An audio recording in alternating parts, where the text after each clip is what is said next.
السلام علیکم ورحمۃ اللہ وبرکاتہ۔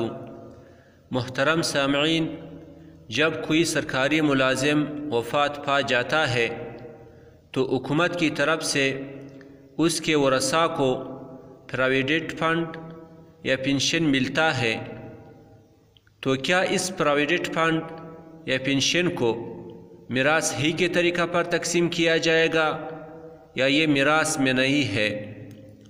تو جان لینا چاہیے کہ پراویڈنٹ فنڈ اور پنشن دونوں کا حکم یکساں نہیں ہے، بلکہ دونوں کا حکم الگ الگ ہے۔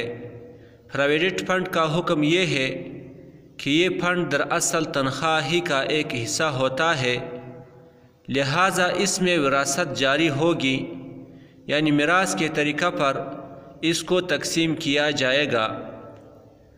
اور پنشن تنخواہ کا حصہ نہیں ہوتا ہے، بلکہ حکومت کی طرف سے انعام و تبرع ہے۔ اس لیے اس میں یہ تفصیل ہے کہ جو رقم اس شخص کی زندگی میں اس کے قبضہ میں آ گئی یا اس کے نام جمع کر دی گئی، وہ اس کا مالک ہو گیا، لہٰذا اس میں وراثت جاری ہوگی اور سب ورثاء میں بقدر حصص تقسیم ہوگی۔